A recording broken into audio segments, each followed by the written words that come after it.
పరిశుద్ధుడైన యేసుక్రీస్తు నామములో కూడి వచ్చి మీ అందరికీ కూడా ప్రభు పేట వందనాలు తెలియజేస్తా ఉన్నాను. వందనాలు. మీ పక్క వారికి కూడా వందనాలు చెప్తారా? మొదటిగా దేవుడు నన్ను, నా కుటుంబాన్ని, మన కుటుంబాలను, ఈ ప్రాంత ప్రజల కుటుంబాలను ఆరోగ్యముతోనూ ఆయుష్తో ఉంచినందుకు దేవాది దేవునికి మహిమ కలుగును గాక. ఆమేన్. హల్లెలూయా, హల్లెలూయా, హల్లెలూయా. రెండవదిగా ఆయన సన్నిధానంలో ఉండటానికి దేవుడు మనకిచ్చిన ఈ గొప్ప ధన్యతను బట్టి కూడా యేసు నామానికి మహిమ కలుగును గాక. ఆమేన్. హల్లెలూయా. మూడవదిగా ఈ ప్రాంత ప్రజల రక్షణ కొరకు, వారి ఆత్మల రక్షణ కొరకు దేవుడు వాళ్ళందరినీ ఇప్పుడు ఈ ప్రాంతంలో చేర్చి ఒక్కొక్క పాత్రగా ఉపయోగించుకుంటున్నందుకు కూడా యేసయ్యకి మహిమ కలుగును గాక. ఆమేన్. హల్లెలూయా. మంచిది. మరొకసారి మీ అందరికీ ప్రభు పేట తెలియజేస్తా ఉన్నాను. మీరేం పరిశుద్ధ గ్రంథాలు తీయాల్సిన అవసరం లేదు. నాకు వెళ్ళి చూడండి, చదవగలిగే వాడు ఒకరు తీస్తే చాలు.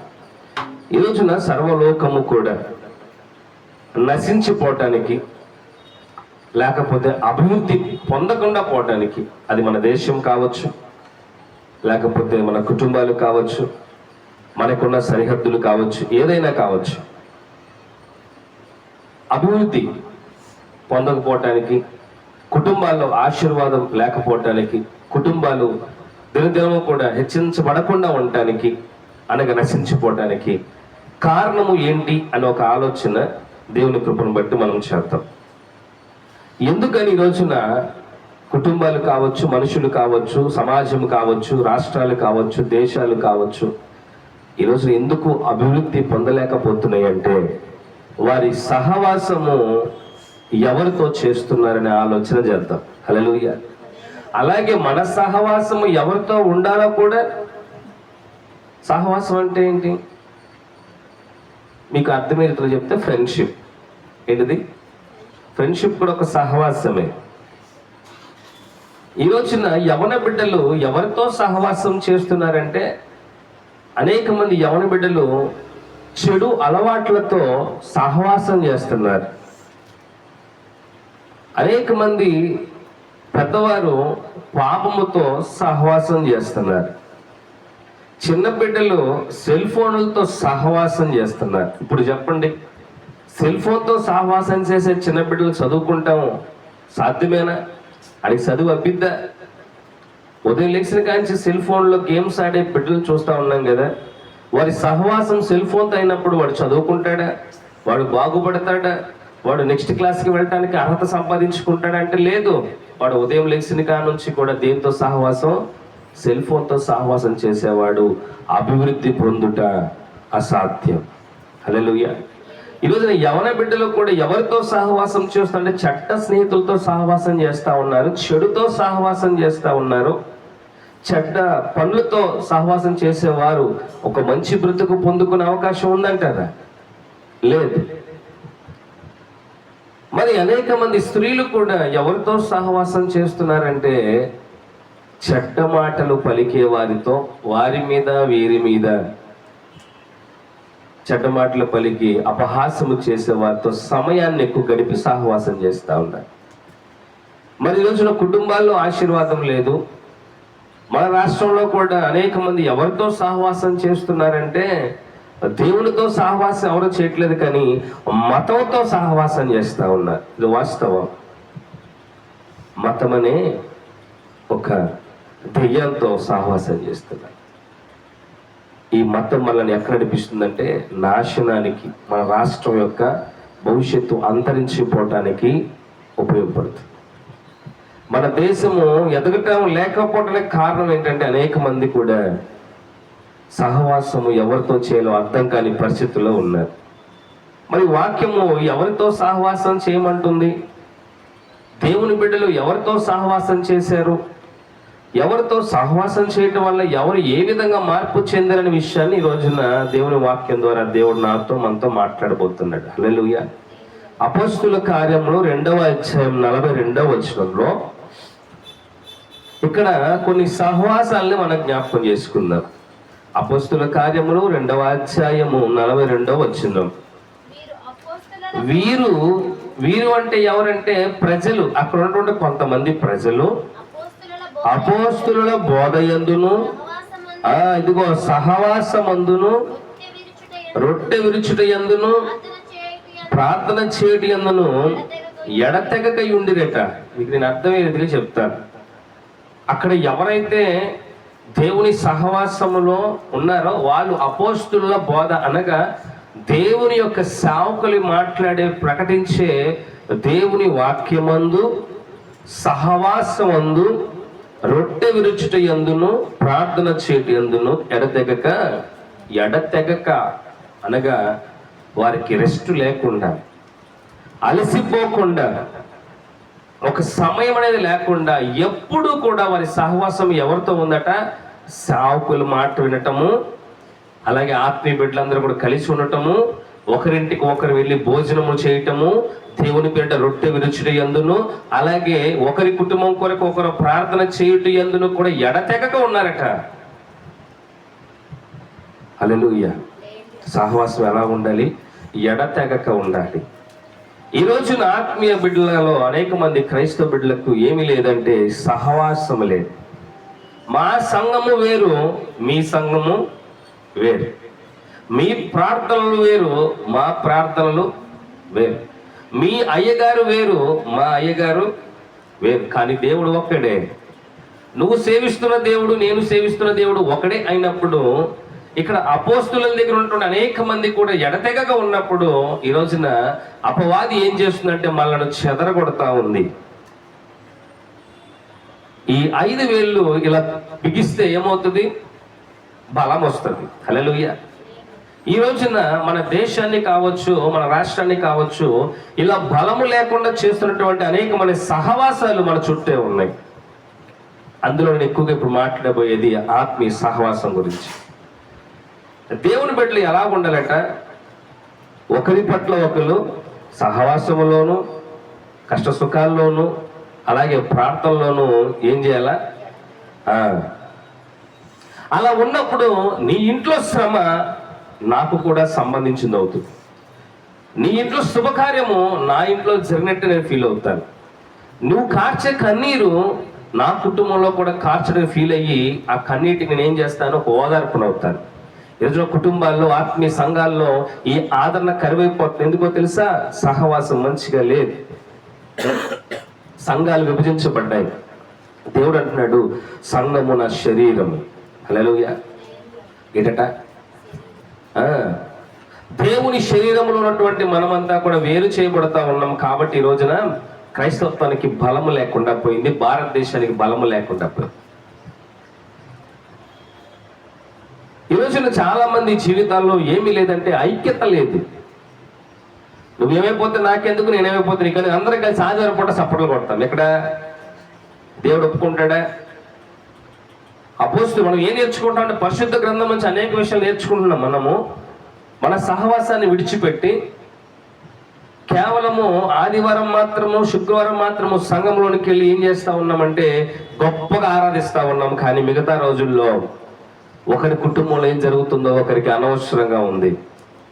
ఒకరి ఆకలితో ఉంటే మరొకరు ఆకలి తీర్చే స్థితిలో ఎవరు లేరు. అందుకనే ఆత్మీయతలు అందరూ పడిపోతున్నారు. చెప్పుకుంటానికి 40 సంవత్సరాలు, 20 సంవత్సరాలు, 30 సంవత్సరాలు ఆత్మీయులే, కానీ వారి జీవితం సున్నా. కొంతమంది మీకు చూపిస్తాను. శాంసోన్ ఎలాంటి వాడు తెలుసు కదా? న్యాయాధిపతి. ఎవరికి? ఇజ్రాయేల్ ప్రజలకు న్యాయాధిపతిగా ఒక సమయంలో ఉన్నాడు. ఎవరు? శాంసన్. ఈ శాంసన్ దేవుడి చేత నాజీరు వ్రతము పొందినవాడు, దేవునికి అప్పగింపబడినవాడు, దేవుని చేత అభిషేకము పొందినటువంటి శాంసన్ సహవాసం ఎవరితో ఉండాలి? దేవునితో ఉండాలి. కానీ శాంసన్ సహవాసం ఎవరితో ఉందో తెలుసా? స్త్రీలతో ఉంది. స్త్రీల సహవాసములో ఉంది. పచ్చి దవడ ఎముక, గాడిద దవడ ఎముకతో 1000 మంది ఫిలిస్తీన్లను అనగా శత్రువులను చంపగల గొప్ప ధీరుడు శాంసన్ వంటి బలిష్ఠుడు మీరు మొత్తం చూసిన ఎక్కడ కనపడటం. పరిశుద్ధ గ్రంథం 66 పుస్తకాల్లో కూడా శాంసన్ వంటి గొప్ప వీరుడు, ధీరుడు, బలవంతుడు ఎక్కడా కనిపించడు. కానీ నాజీరు వ్రతము చేయబడినటువంటి శాంసన్, బలము కలిగినటువంటి శాంసన్, శత్రువులను ఎదిరించగల శాంసన్ ఎవరి సహవాసంలోకి వెళ్ళిపోయాడంటే స్త్రీల సహవాసంలోకి వెళ్ళిపోయాడు. స్త్రీల సహవాసానికి వెళ్ళినటువంటి శాంసను అదే స్త్రీల చేత ఏం చేయబడ్డాడు? పట్టబడ్డాడు. శత్రువులకు అప్పగించింది ఒక స్త్రీ. తన బలమును కనుక్కుంది, బలహీనత కనుక్కుంది. వెంటనే శాంసన్ ఏం చేసింది? శత్రువులకు అప్పగించింది. ఇప్పుడు శాంసన్ అంత బలిష్ఠుడు. కళ్ళు పెరిగివేయబడ్డాయి, చేతులు కాళ్ళు కట్టేశారు, గొలుసులేసి స్తంభాలకి ఒక చోట పడేశారు. అక్కడ తిరగలి విసురుతూ ఏడుస్తూ ఉన్నాడు. కొన్ని వేల మంది అతన్ని దేవాలయంలోకి తీసుకొచ్చి కట్టేసి ఎక్కరిస్తూ ఉన్నారు. వీడే కదా మన ప్రజలు, మన సైనికులను 1000 మంది చంపినోడు, వీడే కదా మన పొలాలు నాశనం చేసినోడు, వీడే కదా కోట తలుపులు పెకలించి వెళ్ళిపోయినటువంటి శాంసన్ వీడేనా అని చెప్పి ఈ రోజున ఎక్కిరిస్తున్నప్పుడు శాంసన్ ఒక ప్రార్థన చేస్తాడు. ప్రభువా, ఒక్క అవకాశం నాకు ఇవ్వు, please give me one chance again. నాతో ఉన్న ఈ శత్రువులందరినీ కూడా లయపరుస్తా. ఇదే ప్రార్థన బలము కలిగినప్పుడు కనుక చేస్తుంటే శాంసను అలా ఉండేవాడా? దేవుని సహవాసంలో ఉంటే శాంసన్ ఆ విధంగా పట్టబడేవాడా? లేదు. సమస్య కోల్పోయిన తర్వాత అంటున్నాడు, ఒక అవకాశం ఇవ్వు. ఈ రోజున ఆత్మీయ బిడ్డలు, లేకపోతే మన భారతదేశంలో ప్రతి జనాంగము, ప్రతి కులము కలిగిన వారు, ప్రతి మతంలో ఉన్నవారు ఆలోచించాల్సిన విషయం ఏంటంటే, మనము చేసే సహవాసము అంతంలో ఉండకూడదు, బిగినింగ్ లో ఉండాలి.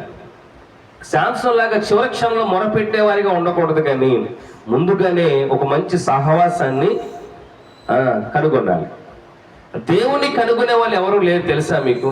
దేవుణ్ణి కనుగొని దేవుడితో కలిసి సహవాసం చేసేవారు ఎవరు కూడా లేరు. మనం చెప్పుకున్నాం, మనం ఎవరితో నడవాలట? దేవునితో. మన సహవాసం ఎవరితో ఉండాలంట? దేవునితో. దేవునితో సహవాసం ఉండేవారు గౌరవించబడతారు. శిష్యులు ఎవరితో సహవాసం చేశారంటే యేసు ప్రభు వారితో సహవాసం చేశారు. గుర్తుపెట్టుకుని మాట. ఎవరితో? యేసు ప్రభు వారితో సహవాసం చేశారు. ఆయనతో రొట్టె విరుచుకుని తిన్నారు, మాట్లాడారు, చక్కగా ఆయనతో అన్ని విధాలు ఆయన చేసే అద్భుత ఆశ్చర్యకార్యాలు చూశారు, ఆయనతో ప్రయాణం చేశారు. ఆయన్ని విమర్శించిన, ఆయన చేత కోపగించబడ్డా కానీ వీరందరూ కూడా దేవుని సహవాసంలో ఉన్నారు. ఒకనొక సమయంలో యేసు ప్రభు వారిని విడిచి పారిపోయారు. మళ్ళీ యేసు ప్రభు తిరిగి లేచి ఆయనతో సహవాసం చేసిన వారిని విడవక మళ్ళా వారి దగ్గరికే వెళ్ళాడు. మరి ఏమైపోయారు? జీవ గ్రంథంలో ప్రతి ఒక్కరి పేరు రాయబడింది. అపోస్తులు అంటే ఎవరో తెలుసా? యేసు ప్రభు వారి శిష్యులే అపోస్తులు. దేవుని సహవాసంలో ఉన్న వారి యొక్క జీవితాలు ఏం చేయబడతాయి అంటే గొప్పగా మలచబడతాయి. దొంగతో సహవాసం నువ్వు చేయకపోయినా నువ్వు దొంగవే అంటారా? చెడ్డవాడితో సహవాసం నువ్వు చెడ్డవాడివి కాకపోయినా నేను చెడ్డవాడిగానే ముద్ర వేస్తావు. ఈరోజు యవన బిడ్డలారా, మీ సహవాసం ఎవరితో ఉంది? ఓ ఆత్మీయ సంఘములో ఉన్నటువంటి సంఘ బిడ్డలారా, మీ సహవాసం ఎవరితో ఉంది? ఒకసారి మనము ఆలోచించుకుందాం. యవన కాలంలో ఉన్న యోసేపు ఎవరితో సహవాసం చేశాడు? దేవుడితో సహవాసం చేశాడు. రాత్రి మనం మాట్లాడుకున్నాం. యోసేపు దేవుడితో సహవాసం చేస్తే నీళ్ళని బావిలో అన్నలు పడేసిన దేవుని సహవాసం విడిచిపోలేదు. బానిసగా బంధించబడి వెళ్తున్న ఆయన ఏం చేయబడలేదు? సహవాసం విడిచిపోలేదు.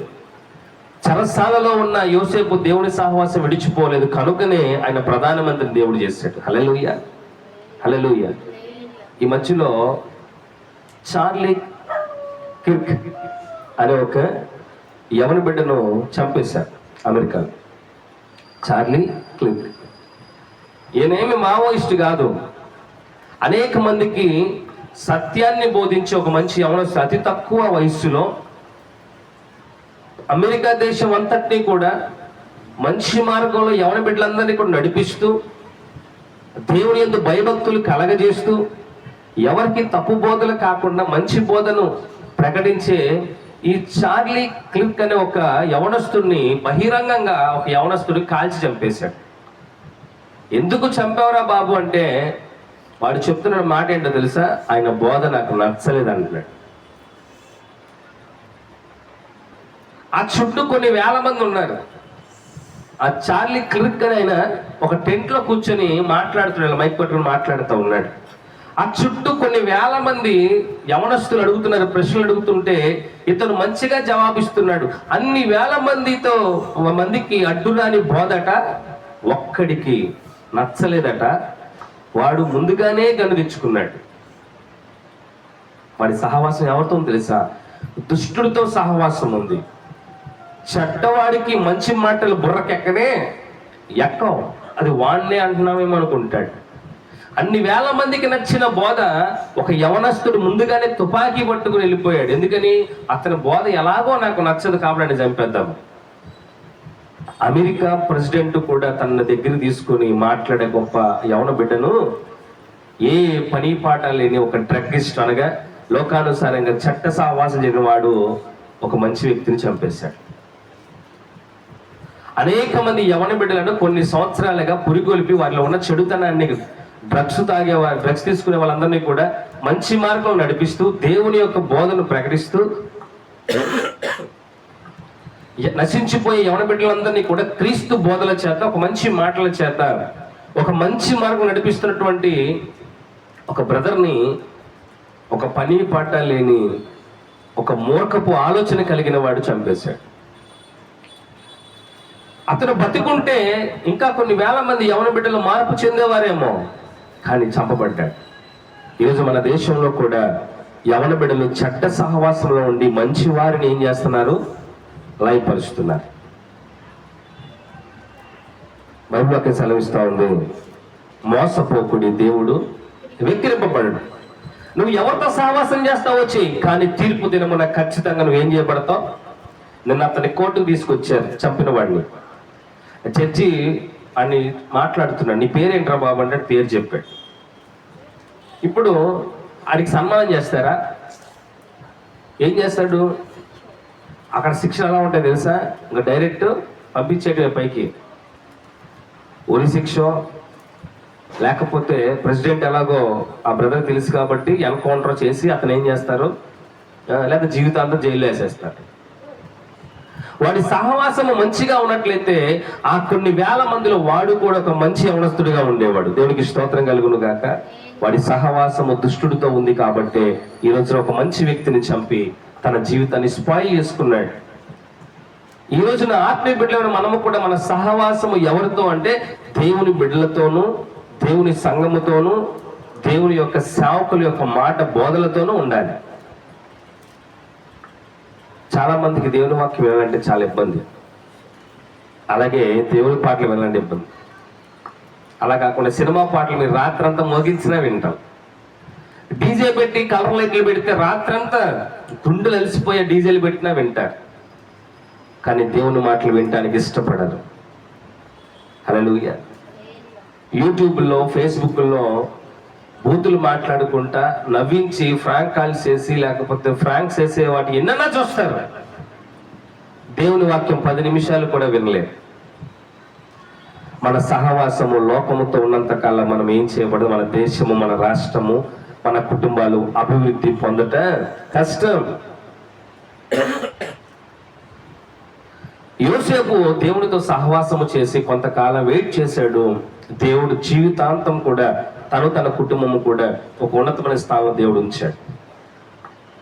శిష్యులు యేసు ప్రభు వారితో సహవాసం చేశారు, అపోస్తులుగా పిలువబడ్డాడు. ఎలాగా? అపోస్తులు.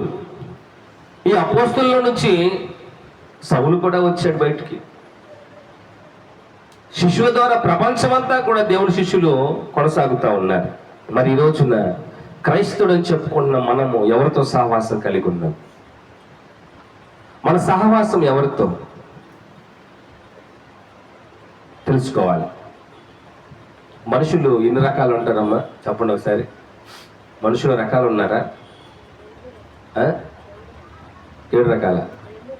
2 రకాలు. ఎవరు? మంచివారు, చెడ్డవారు. నేను చెప్తాను, అసలు మనుషుల్లో తేడా ఏమీ లేదంట. ఎందుకు చెప్పనా? మన భారతదేశంలో ఉన్నటువంటి, ఇప్పుడు నేను భారతీయుని, అమెరికా వాడిని చూద్దాం. అమెరికా వాడికి ఎన్ని కళ్ళు ఉంటాయి? 2 కళ్ళే ఉంటాయి, 2 చెవులు, ముక్కు. మనం ఎలా ఉన్నాం వాడు కూడా అలాగే ఉంటాడు. కొంచెం కలర్ చేంజ్ ఉంటాడు, హైట్ చేంజ్ ఉంటాడు. పోనీ నీకులో వాడిని చూద్దాం, వాడు ఎలా ఉంటాడు? వాడికి 2 కళ్ళే ఉంటాయి, మనలాగే ఉంటాడు, కొంచెం నల్లగా ఉంటాడు, ఎంటికలు ఉండవు. నువ్వు ఏ దేశానికి వెళ్ళినా, ఏ ప్రాంతానికి వెళ్ళినా మనిషి మనిషిలాగే ఉంటాడు, అవునా? ఎందుకంటే ఆ మనిషి దేవుని రూపంలో ఉన్నాడు కాబట్టి. దేవునికి స్తోత్రం కలుగును గాక. కానీ దేవుడు అంటాడు, మిమ్మల్ని అందరినీ నా రూపంలో చేసి నేను ఆనందిస్తున్నాను, కానీ మీలో మీరు ఏం చేస్తా ఉన్నారంటే నన్ను వెతుకుటం మానేసి మీలో మీరే దేవుళ్ళుగా పిలుచుకుంటున్నారు. మీ సహవాసం ఎవరితో ఉందో తెలుసా? నిజ దేవుడితో లేదు. దేవుణ్ణి వెతికేవారు చాలా తక్కువ కాదు, అసలు లేదు చాలా మంది. దేవుణ్ణి మనం వెతకం, దేవుని సహవాసం మనకు వద్దు. నేను ఎప్పుడు చెప్తా ఉంటా, మందిరానికి బైబిల్ తీసుకుని వస్తాం, బైబిల్ తీసుకుని వెళ్ళిపోతాం, కానీ దేవుడు మనతో రాడు. ఎందుకని మన సహవాసం దేవుడితో లేదు. ఎప్పుడెప్పుడు మందిరం అయిపోద్దా, ఎప్పుడెప్పుడు వెళ్ళిపోయి ఇంటికి వెళ్ళిపోయి టీవీ పెట్టుకుందామా, లేదా ఎప్పుడెప్పుడు బయటికి వెళ్ళిపోదామా? మరి దేవుడు ఎలా వస్తాడు? మరి దేవుడు దీవించబడాలి, కుటుంబాల్లో దేవుడు రావాలి అంటే పాట పాడతాం. రావా యేసయ్యా, నీవు రావా యేసయ్యా, ఎవరు లేక ఒంటరినై అందరికీ నే దూరమై, ఎవరు లేక ఒంటరినై అందరికీ నే దూరమై, అనాథగా మిగిలాను, నువ్వు రావా యేసయ్యా, నువ్వు రావా యేసయ్యా అని పాడతాం. దేవుడు అంటాడు, మరి నాయన నేను రావాలంటే ముందు నువ్వు నా దగ్గర రావాలిగా, నేను నీతో రావాలంటే అసలు నీకు ఇంట్రెస్ట్ ఉండాలిగా. వస్తున్నావు వెళ్ళిపోతున్నావు, నన్ను ఏడ పిలుస్తున్నావు? నువ్వు చర్చికి వస్తున్నావు, అలా చప్పట్లు కొడుతున్నావు, కళ్ళు మూసుకుంటున్నావు, ప్రార్థన చేసుకుంటున్నావు, వెళ్ళిపోతున్నాను, రమ్మని అడగట్లేదుగా అంటాడు దేవుడు కూడా. మన సహవాసము దేవునితో ఉండాలి. హల్లెలూయా. నువ్వు దేవుని సహవాసము చేసి నువ్వు దేవుని ఏదైనా అడగొచ్చు. ఇందులో ఒక పాట పడుకున్నావు, నా మంచి బోధకుడా, నడిపించే నాయకుడా, నా బాధలలో నశించిపోతున్నప్పుడు నీ బోధల చేత నన్ను ఏం చేసావు? బ్రతికించావు. అది సహవాసం. బాధ వచ్చినప్పుడు దేవుని తిట్టేసి, కార్యము జరిగినప్పుడు దేవానికి స్తోత్రం అనుకునే అబద్ధ భక్తులు దేవునికి అవసరం లేదు. నీ సహవాసం వల్ల మనం చదువుకున్నాం, నమ్మకమైన నష్టమైన కష్టమైనా కానీ ఎక్కడ ఉండాలి? దేవునితోనే ఉండాలి. నువ్వు పడిపోతావని దేవునికి తెలుసు, కానీ నిలబెడతాను కానీ నీ పక్కనే ఉన్నాడు. పడిపోయాను కదా ఎట్టాగో అని చెప్పేసి నువ్వు అలా వెళ్ళిపోయావు అనుకో, అపవాది నిన్ను మరణానికి అప్పగించి వాడిని అవుతాడు. క్రైస్తవులు అనేక మంది నాకు నచ్చని కొంతమంది నేను చూస్తూ ఉంటాను, పక్క వారిని వేరుగా చూస్తారు. దేవుడు అన్నాడు తెలుసా, సర్వ ప్రాణులు కూడా నా రూపంలో చేయబడిన వారు, అనగా నీ ఇరుగు పొరుగు వారు కూడా నీ సహోదరుడే. నీ ఇరుగు పొరుగు వారు కూడా నువ్వే క్రీస్తు ప్రేమ చూపించలేకపోతే ఇంకా వారు క్రైస్తవులు తిట్టమంటే తిట్టరా? హల్లెలూయా. ఒక తల్లి నాతో మాట్లాడుతుంది, నువ్వు ఇంత చక్కగా వాక్యం చెప్తున్నా ఉన్నావు, కానీ మా ఇంటికాడ ఒక విశ్వాసం ఉందయ్యా, నువ్వేమో క్రైస్తవులు ఎట్టా ఉండాలి, దేవుని బిడ్డలు ఎట్టా ఉండాలి నువ్వు చెప్తా ఉన్నావు, మా ఇంటికాడ ఒక విశ్వాసం ఉంది మహాతల్లి, తన భర్త రే రారా బయటికి అనిద్దట. మళ్ళీ ఆవిడెవరు? విశ్వాసి, చర్చికి వెళ్తుంది, భర్తను పట్టుకొని రారా పోరా అంటదట. భయంకర గలీజు మాట్లాడట. హల్లెలూయా. మైకిస్తే మాత్రం దేవుణ్ణి నన్ను అడిగిందండి తల్లి, నేనేం సమాధానం చెప్తా? నేనేం సమాధానం చెప్పలేకపోతే ఇంకా దేవుడు ఎంత బాధపడతాడు. మన సహవాసము నిజంగా చెప్తున్నా. అలాగని మనము పరిశుద్ధులము కాకపోయినా దేవుడు దాన్ని బిడ్డలుగా ఉంచాడు. దేవుని అవకాశం అడుగుతాం, దేవా ఈ లోకం నన్ను బలహీనపరుస్తుంది, నేను నీ సహవాసంలో ఉండాలి ప్రభువా, అలాగే నీ బిడ్డల సహవాసంలో ఉండాలి. అనగా దేవుని సహవాసం ఎక్కడ ఉంటుందంటే దేవుని సన్నిధానంలో ఉంటుంది. దేవుని సన్నిధానంలో దేవుని బిడ్డల సహవాసంలో ఎలా ఉంటావు తెలుసా? ఫలించే మొక్కగా ఉంటావు. రాత్రి వర్షంలో అందరూ భయపడతా ఉంటారు ఇంట్లో, మేము మాత్రం ఇక్కడ కూర్చొని ప్రార్థన చేసుకున్నాం, పాటలు పాడుకుంటా, దేవుని స్తుతించాం, గణపరిచాం, ఆనందంగా ఉన్నాం. దేవుడు మమ్మల్ని సంతోషంతో మళ్ళా మా గృహాలకు నడిపించాడు. హల్లెలూయా, హల్లెలూయా. దేవుని బిడ్డలారా, దేవుడు కోరుకునేది నీ సహవాసం. మరి ఎవరితో సహవాసం చేయకూడదు ప్రభు అంటే, కీర్తనల గ్రంథం 1వ అధ్యాయం 1వ వచనం చదువుదాం ఒకసారి. అమ్మా 1వ అధ్యాయం 1వ వచనం. దుష్టుల ఆలోచన చొప్పున నడువక, పాపుల మార్గమున నిలువక, అపహాసకులు కూర్చుండు చోటున కూర్చుండక. ఇంకా ఆపుతాను, నేను మాట్లాడతాను.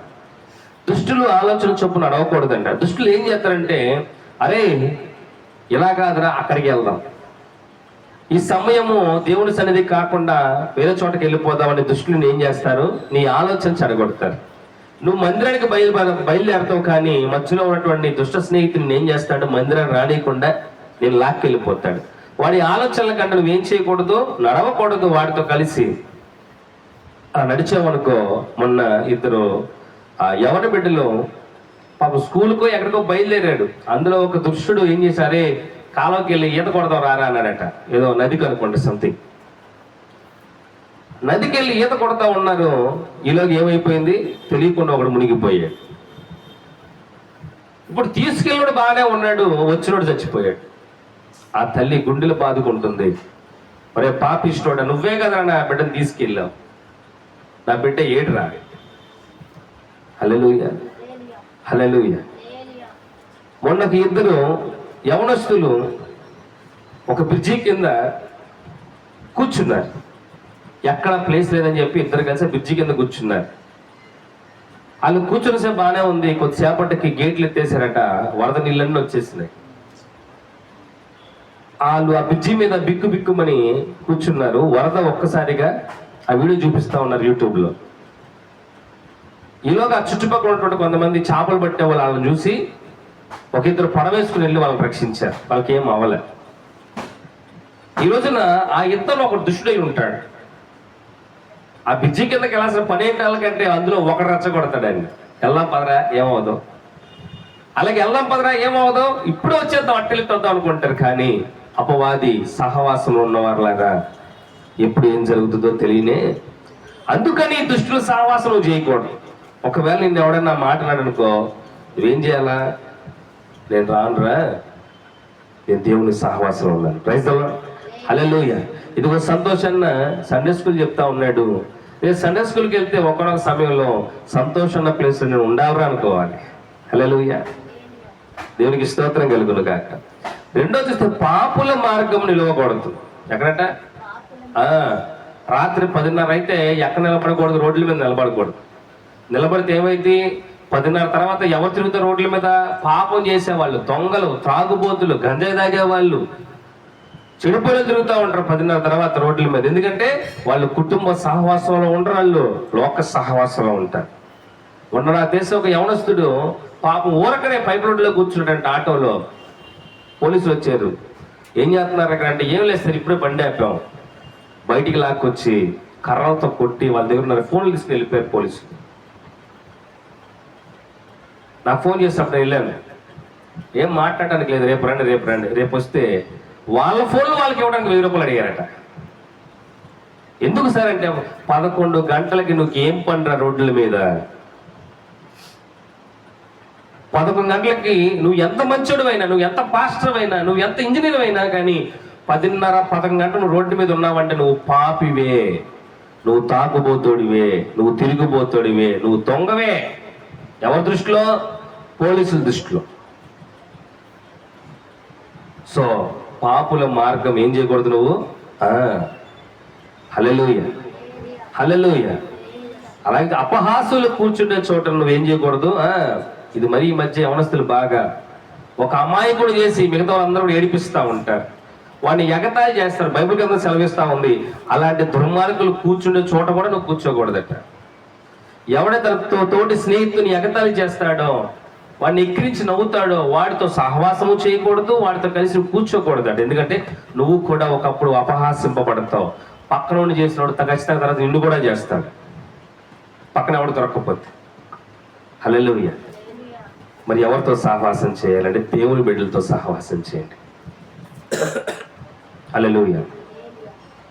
దేవుని బిడ్డలతో సహవాసం చేస్తే, నాతో రోజు అనిల్ అని వస్తాడు బయట. అనిల్ అని బయటకు వచ్చినప్పుడు నాతో దరిదాపు 5-6 గంటలు నాతో ఉంటాడు ఆటోలో. ఎన్నో ప్రశ్నలు వేస్తూ ఉంటాను నన్ను, కొత్త కొత్త ప్రశ్నలు. ఆ ప్రశ్నలకు నాకు సమాధానం తెలియకపోయినా నేనేం చేస్తానంటే దేవుడిని పక్క అడుగుతూనే ఉంటాను. ఎందుకంటే తెలుసా, సహవాసం ఎవరితో చేస్తున్నాడు? నాతో. నాకేమీ తెలియదు అన్నాను అనుకో, మరలా లోకంలోకి వెళ్ళిపోతాడు. దేవుని అడిగినప్పుడు దేవుడు, మేము మా ఇద్దరి మధ్య ఎలా ఉంటుందంటే ఆ 6-7 గంటలు కూడా ఎన్నో విషయం నా అనుభవాలు చెప్తాను. దాని ద్వారా నేను బలపరచబడతాను, నేను జ్ఞానాన్ని పొందుకుంటాను. అలాగే అనిల్ అన్న కూడా రాత్రి ఏం చేసాడు, పాపం బయటికి వెళ్ళిపోదాం అనుకోడు, కానీ మనతో పాటే 9 ప్రార్థనలో ఉన్నాడు. దేవునికి స్తోత్రం కలుగును గాక. హల్లెలూయా. మనతో ఉండేవాడు మనం చూసి నేర్చుకునేవాడిగా ఉండాలి తప్ప మనతో ఉన్నవాడు మనల్ని చెడగొట్టేవాడిగా ఉండకూడదు. హల్లెలూయా. మరి ఎలా ఉండాలని అంటే అపోస్తుల్లాగా, దేవుని బిడ్డల్లాగా, దేవుని సేవకులు చెప్పే మాటలు కంప్లీట్ గా విని రొట్టె విరుచుట యందును, సహవాసం అందును, ప్రార్థన యందును ఎనపెక్క ఉన్నారు. నీ ఇంట్లో ప్రార్థన అందరూ చేసేవాళ్ళంట. ఇదిగో అయ్యా రోహిత్ గారు మేము ప్రార్థన చేస్తామని 3000 మంది వచ్చి ప్రార్థన చేసేవాళ్ళంట. హల్లెలూయా. తను కొంట్లో బాగోకపోతే ఆ 3000 మంది అంతా వచ్చేసి తను కొరకు ప్రార్థించే వారిగా ఉండాలంట. హల్లెలూయా. జస్సు ఆకలితో ఉంటే ఈ 3000 మంది కూడా వెళ్ళి జస్సుకి అన్నం పెట్టేవారిగా ఉన్నారంట. అలా ఉన్నారంట.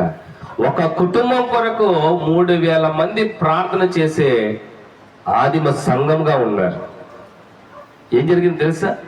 అలా ప్రార్థన చేసి ఏకముగా కూడినప్పుడు ఏం జరిగిందో ఒకసారి మీకు తెలియపరిచి నేను ముగిస్తాను. అపోస్తుల కార్యం 2:42 తర్వాత, అప్పుడు ప్రతివానికి భయం కలిగింది. ఎప్పుడు? వాళ్ళు సహవాసములో, ప్రార్థనలో, రొట్టె విరుచుటలో, అన్నిట్లో వాడు ఎరదకగా ఉన్నప్పుడు వాళ్ళందరికీ ఏం కలిగింది? భయము. ఏం భయం తెలుసా? అమ్మో మళ్ళీ ఎక్కడ జారిపోతామేమో, ఇక మీద జాగ్రత్తగా ఉండాలన్న భయం కలిగింది. ఎందుకంటే ప్రార్థన నీ బతుకును మారుస్తుంది కాబట్టి. అప్పటిదాకా భయం లేదు. ఎప్పుడైతే దేవుని సహవాసంలో ఉన్నారో వాళ్ళకి భయం కలిగిందంట. మరియు అనేక మహత్కార్యములను, సూచక క్రియలను అపోస్తుల ద్వారా జరిగింది. ఎవరైతే ఈ సహవాసంలో పాల్పంపులు తీసుకున్నారో వారి మధ్య మహత్కార్యాలు జరిగినాయి, స్వస్థతలు జరిగినాయి. అలాగే వారి శ్రమ నుంచి విడిపించబడ్డారు, ఆదరణ పొందుకున్నారు, పాపం నుంచి బయటకు వచ్చారు, ఒకరిని చూసి ఒకరు నేర్చుకుంటున్నారు, ఒకరి ఆకలి ఒకరు తీరుస్తున్నారు. వాళ్ళకి భయం కలిగింది. అయ్యో ఇప్పటిదాకా లోపల ఎలా బతికితే మమ్మల్ని ఎవడో ఆదరించలేదు, కానీ ఈ రోజున ఇగో దేవుని బిడ్డల సహవాసంలో ఇంత ఆదరణ ఉంటుందని భయం కలిగిందంట వాళ్ళకి. విశ్వసించిన వారందరూ కూడా ఏకముగా కూడి తమకు కలిగినంతయు సముష్టిగా ఉంచుకునేది. ఇదియుగాక వారు తమ చరాస్తులను అమ్మి అందరికీ వారి వారి అక్కర కొలది పంచిపెట్టింది. అప్పటిదాకా స్వార్థంగా ఉన్నారు, దాచుకున్నారు, దోచుకున్నారు. కానీ ఎప్పుడైతే దేవుడు సహవాసంలో ఉన్నారంట వాళ్ళంతా సముష్టిగా కూడా అంతా సమకూర్చుకొని ఏక మనస్సు కలిగి, నీకు లేదనుకో వాడు చరాస్తులు, వాడి ఆస్తులు అమ్మి లేని వాడికి ఇచ్చి ఆదరించబడ్డారు. దేవునికి స్తోత్రం కలుగును గాక. ఇది సహవాసం అంటే. Hallelujah. Praise the lord brother, praise the lord sister అనుకోవటం కాదు. ఆ బ్రదర్కి ఏ లోటు ఉందో తెలుసుకోవాలి. ప్రైజ్ ది లార్డ్ సిస్టర్ అంటే సరిపోదు, ఆ సిస్టర్ గారు ఏ శ్రమలో ఉన్నారో తెలుసుకోవాలి. హల్లెలూయా. అది సహవాసం. వారి యొక్క చర ఆస్తులు, వారి పూర్వపు పెద్దలిచ్చిన ఆస్తులన్నీ అమ్మి ఎవడెవడికి లేదో వారందరికీ కూడా వారి అక్కర కొలది పంచిపెట్టారంట. ఎవరు?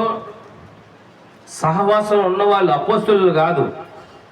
శిష్యులు పంచిపెట్టల, శిష్యులు వారి చరాస్తులు అమ్మల, ఎందుకంటే వారి దగ్గర ఏముంది. కానీ దేవుని వాక్యం వినిన వారు ఏం చేశారు? తీసుకొచ్చి సేవకులుగా మీరు ఉంచుకోండి అలా. ఇప్పుడున్న సేవకులు వాళ్ళు చేసుకుంటున్నారు, తప్పు. వారి పాదాల దగ్గరకు చెయ్యా, మాకు అనవసరంగా ఎక్కువగా ఉంది ఆస్తులు, మాకు ఎందుకు? వాక్యం సెలవిస్తా ఉంది తగుమట్టుకు ఉండమని. ఏనాటి కీడు ఆనాటికి సాలంటుంది కాబట్టి మాకు ఉన్న దాంట్లో మేము కొద్దిగా ఉంచుకున్నాం, మిగతాదంతా అమ్మికొని మీకు పాదాల మీద పోస్తే వాళ్ళు ఏం చేశారు తెలుసా? బ్యాంక్ బ్యాలెన్స్ చేసుకోవాలా సేవకులు. ఆ సంఘములో, ఆ సహవాసములో వారితో ఉన్న అనేక మందికి ఏం చేశారు? ఆ వారి అక్కర కొలది పంచిపెట్టేశారు సేవకులు. అది సహవాసం అంటే. హల్లెలూయా. ఏక మనస్సు అంట, ఒకే హృదయం కలిగి. నీకు బాగోపోతే వారందరూ కలిసి ప్రార్థన చేసేవాళ్ళంట. ఈరోజు ఒకరింట్లో ప్రార్థన అంటే ఒకరి ఇంట్లో రాదు. ఎందుకంటే నువ్వు వస్తేనేగా వాళ్ళు రావడానికి. నీ గురించి నువ్వు తప్పుగా మాట్లాడుతున్నావు, ఇతరుల గురించి వాళ్ళు నీ మీద తప్పుగా మాట్లాడు. అందుకే సహవాసము లేక ఈ రోజున ఎవరికి వాళ్ళు సింగిల్గా పిచ్చి గూళ్ళలో ఉన్నట్టు ఉంటున్నారు, కానీ సంఘంలో మాత్రం అందరూ కూడా వెలిగిపోతారు. చర్చిలో ఉన్నంతసేపు ఐక్యత, చర్చి నుంచి బయటకు వస్తే నువ్వెవరో నేనెవరో. హల్లెలూయా. సహోదరులు ఐక్యత కలిగి నివసించుట ఎంత మేలు, ఎంత మనోహరము. హల్లెలూయా. మనల్ని అభిమానించే వాళ్ళు, మన ఆత్మీయ బిడ్డలు మన చుట్టూ ఉంటే ఎంత సంతోషంగా ఉంటుంది తెలుసా. మేము ఇప్పుడు సుందరనగర ప్రాంతానికి వెళ్ళాం. అనిల్ అన్న, గోపాలకృష్ణ అన్న, చిన్నన్న వాళ్ళు ఉండే ప్రాంతానికి వెళ్ళాం. ఒకప్పుడు ఇక్కడ ఉన్నాం. మా ఇంట్లో రోజు 11:30, 12 దాకా అందరం కూర్చొని చక్కగా నవ్వుకుంటూ మాట్లాడుకుంటూ భోజనము చేస్తూ, అనుదినము అలా చెప్తున్నాం, ఒకరోజు కాదు మేము వెళ్ళిన కాడి నుంచి అనుదినము మా ఇంట్లో భోజనాలు జరుగుతూ ఉన్నాయి. అనుదినము కూడా మా ఇంట్లో సంతోషము దేవుని కృపను బట్టి, అనుదినము కూడా మా ఇంట్లో దేవుని స్వార్థ గీతాలు పాడుతూ ఉన్నాం. అనుదినము కూడా దేవుని సహవాసంలో వారు నన్ను చూసి పారిపోవటం లేదు. అనుదినము అన్నయ్య ఎప్పుడు వస్తాడా, నేను వచ్చానంటే 11:30, 12. హల్లెలూయా. ఒక ధైర్యం ఏంటో తెలుసా, నేను ఎక్కడున్నా నా ఆత్మీయ బిడ్డలు నా ఇంటి పక్కనే ఉన్నారు కాబట్టి ఏ సమస్య అయినా, ఏ ఇబ్బంది అయినా, అక్కడ 3 కుటుంబాలు ఉన్నాయి. హల్లెలూయా. మీ ఇంట్లో లేముంటే నా ఇంటి నుంచి తీసుకెళ్ళి, నా ఇంట్లో లేముంటే నీ ఇంటి నుంచి వస్తుంది. నీ ఇంట్లో ఇబ్బంది అనిపిస్తే మేమంతా వచ్చి ప్రార్థన చేస్తాం. ఆత్మీయ బిడ్డల సహవాసం ఎలా ఉంటుందంటే ఎంత మేలు, ఎంత మనోహరం. భయపడాల్సిన అవసరం లేదు తెలుసా మీకు. ఒకప్పుడు భయపడేవాడిని, ఇప్పుడు భయపడాల్సిన అవసరం లేదు. నేను ఎక్కడికి వెళ్ళి ఏం చేసినా, నేను ఒక ఫోన్ చేస్తే నా కుటుంబం చుట్టూ ఒక కంచెగా నా యవన బిడ్డలు ఉన్నారు. దేవునికి స్తోత్రం కలుగును గాక. హల్లెలూయా. దేవుని సహవాసం ఉన్నప్పుడు అది ప్రతి కుటుంబానికి కూడా చేరుతుంది. కుటుంబాల భయం, ఆందోళన, ఇంటికి గడిపెట్టామో లేదో, ఇంటికి తాళం వేసామో లేదో. ఎందుకని? నీ ఆత్మీయ సహవాసం బాగోలేదు. నీ సహవాసం స్వార్థపరులతో ఉంది, నీ సహవాసం ధనంతో ఉంది, నీ సహవాసం ఇంట్లోని వస్తువులతో ఉంది కాబట్టి నీకు భయం. కానీ దేవుని బిడ్డలు భయపడరు. హల్లెలూయా. ఒక పూట నువ్వు పస్తున్నావంటే 10 కుటుంబాల నుంచి నీకు ఆహారం దేవుడు పంపిస్తాడు. హల్లెలూయా. ఏం వండుకున్నావు అక్క? ఏమి లేదమ్మా ఇంట్లో. ఏమీ లేదా? వెంటనే ఆత్మీయ బిడ్డలందరూ కూడా ఫోన్ చేసి మాట్లాడుకుని, పలానా సిస్టర్ గారి ఇంట్లో శ్రమ ఉందట అనగానే 10 మందికి కూడా 10 హస్తాలు విప్పగల ధైర్యం నీకు కావాలంటే దేవుని సహవాసం కావాలి. హల్లెలూయా. హల్లెలూయా. నీ ఇంట్లో ఏదైనా శ్రమ వస్తే ఆ శ్రమని కనుక్కున్నటువంటి సహోదరులు అందరూ కూడా నీ ఇంటికి వచ్చి ఆ శ్రమను వారు చితక తొక్కే కృప నీకు కావాలంటే నీకు సహవాసం కావాలి, దేవుని సహవాసం. నీ ఇంట్లో అనారోగ్యం వస్తే బిక్కుమని ఒకదాన్ని వేడిస్తే సరిపోదు. నీ అనారోగ్యాన్ని గమనించిన సంఘ బిడ్డలందరూ కూడా నీ ఇంటికి వచ్చి ఆ అనారోగ్యాన్ని యేసు నామమున పారద్రోలేంత వరకు నీ కొరకు పోరాటం చేసే కృప కావాలంటే ఆత్మీయ సహవాసం కావాలి. హల్లెలూయా. ఆ సహవాసం లేకుండా ఇంట్లో పెద్ద కలర్ టీవీ పెట్టుకొని, ఒక పెద్ద మంచం, ఫ్రిడ్జ్, కూలర్ అన్ని కొనుక్కొని ఒక్కదాని ఇంట్లో బిక్కుని ఏడుస్తుంటే ఏం ఉపయోగం? నీ కొరకు కనీసం నీ గుమ్మం తొక్కి నిన్ను పలకరించే దిక్కులేనప్పుడు నీ ఇంట్లో నువ్వు ఎంత ఆస్తున్నా నీకేం ఉపయోగం?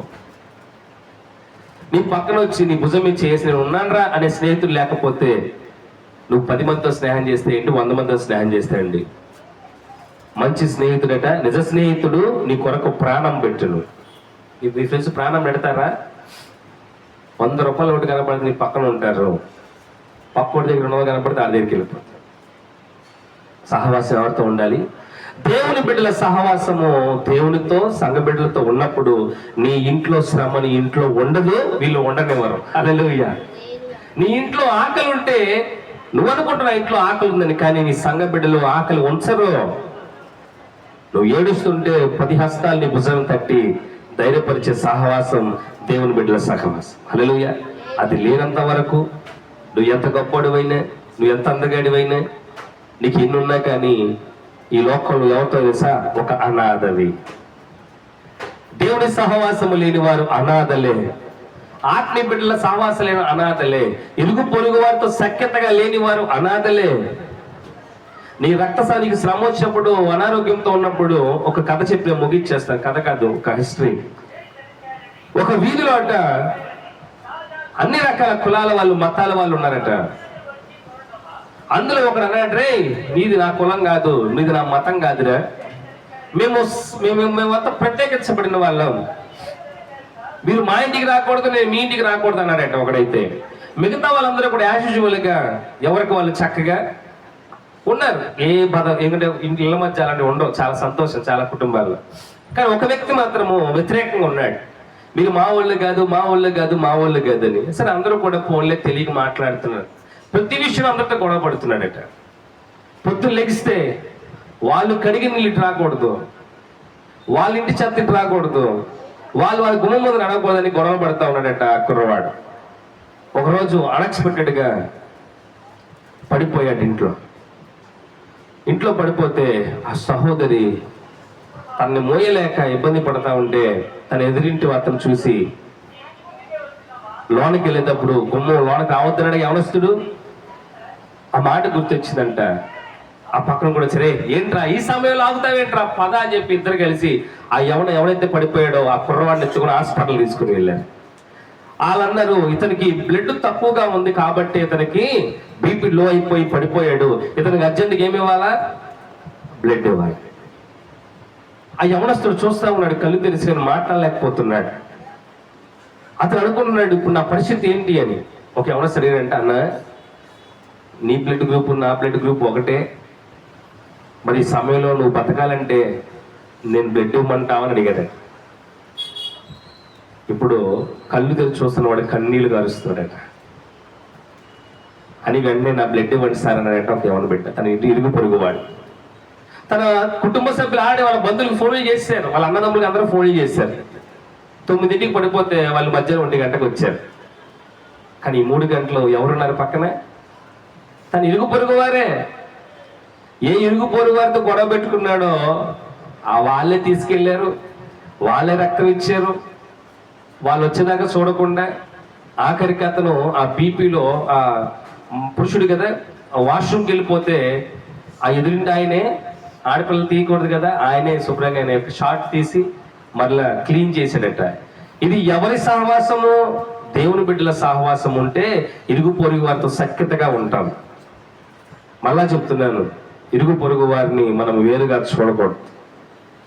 ఎందుకంటే నీ ఆపదలో, నీ కష్టంలో, సుఖంలో అందరికంటే ముందు వచ్చేది నీ ఇరుగు పొరుగు వారే. హల్లెలూయా. నువ్వు గొడవ పడుతున్నా ముందుగా వచ్చి గమనించేది కూడా వాళ్ళే.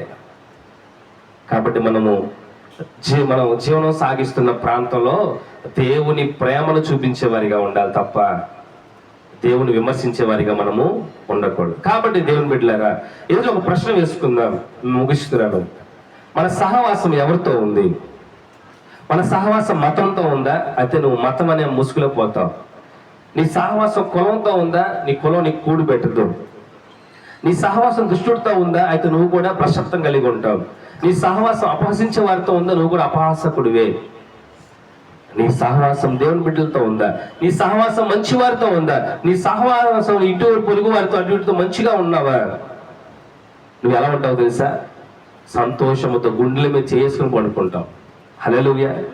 ఆ ధైర్యం నీకు కావాలి అంటే మంచి వారితో సహవాసం, దేవుని బిడ్డల సహవాసం, నీ ఇరుగు పొరుగు వారితో మంచి సహవాసం కలిగి ఉండు. ఎవరి మీద అబద్ధ సాక్ష్యాలు, ఇప్పుడు నేను చాలా వరకు చూస్తూ ఉంటా, ఈ అమ్మ మీద ఆ అమ్మ మీద ఈ అమ్మ చెప్పుకుంటా. చివరాఖరి నువ్వు చెప్తున్న విషయం వాళ్ళకి ఈ మధ్యలో ఉన్నలే చెప్తారు. అప్పుడు ఏమైపోద్ది తెలుసా? శత్రుత్వం పెరిగిపోద్ది. నీకేదైనా కీడు జరిగితే వాళ్ళు ఆనందిస్తారు, నీకు మేలు జరిగితే వాళ్ళు కుళ్ళుకుంటారు. ఇది ఎందుకు జరుగుతుంది తెలుసా? నువ్వు భ్రష్టాత్మక అప్పగించబడ్డావు కాబట్టి. ఈ రోజు నుంచైనా మంచి సహవాసంలో ముందుకు వెళ్తూ, అది కూడా దేవుని సహవాసంలో దేవుని పోలి నడుచుకుందాం. అలా నడుచుకున్నప్పుడు నీ కన్నీరు త్రోవడానికి కొన్ని వందల చేతులు నీ కొరకు ఎదురు చూస్తాయి. దేవునికి స్తోత్రం కలుగును గాక. దేవుని మాటలు మన హృదయం నింపును గాక. మోకరించండి, ప్రార్థన చేసుకుందాం. ఈరోజు ఒక ప్రశ్న మనల్ని తుంచివేయాలి, ఒక ప్రశ్న మనల్ని సరిచేయాలి, ఒక ప్రశ్న ఈరోజు మనల్ని బాగు చేయాలి. అదేంటంటే, నీ సహవాసము ఎవరితో? నీ సహవాసగాళ్ళు ఎలాగున్నారు, నువ్వు సహవాసం చేసే నీ ఫ్రెండ్స్ ఎలాంటి వాళ్ళు, నువ్వు సహవాసం చేసి ఇరుగు పొరుగు వారితో ఏ విధంగా సహవాసంలో ఉన్నావు? అది మంచి సహవాసమా, చెడ్డ సహవాసమా? దేవుని వాక్యం సెలవిస్తా ఉంది, దుష్టుడి ఆలోచన చొప్పున నడవద్దు, పాపుల మార్గంలో నిలబడవాకు, అపహాసకులు కూర్చునే చోటున నువ్వు కూర్చుండవద్దని దేవుని వాక్యం సెలవిస్తా ఉంది. ఈ రోజున సహోదరుడా, సహోదరి, నీ సహవాసముతో నువ్వు ఏ విధంగా ఫలిస్తున్నావు? నీ సహవాసము వలన నువ్వు ఏ విధంగా కోల్పోతున్నావు? ఒకసారి ఆలోచించు. అపోస్తుల సహవాసం అనేక వేల మంది అనుదినము కూడా ప్రతి ఇంటికి వెళ్ళారు, ప్రార్థించుకున్నారు, ఒకరి కొరకు ఒకరు ప్రార్థించారు, ఒకరింట్లో ఒకరు భోజనములు చేశారు, ఒకరి కొరకు ఒకరు ప్రయాసపడ్డారు, ఒకరి అవసరం మరి ఒకరు ఉన్నవాడు లేని వాడికి సహాయం చేసినటువంటి ధన్యత పరిశుద్ధ గ్రంథం రాయబడి ఉంది. ఈ రోజున నీ తోటి వాడికి, నీ పొరుగు వాడికి, లేకపోతే నీ సంఘంలో నీతో పాటు ఉన్న వాడికి, వాడు అవసరాల్లో ఉన్నాడని కనీసం నీ దగ్గర ఉన్న దాంట్లో ఏదైనా సహాయం చేస్తున్నావా? నీ పక్క ఇంట్లోనూ ఎదురింట్లోనూ ఆకలితో ఉన్న ఎవరైనా వృద్ధులకు కనీసం ఒక ముద్ద అన్నం పెట్టే స్థితిలో ఉన్నావా?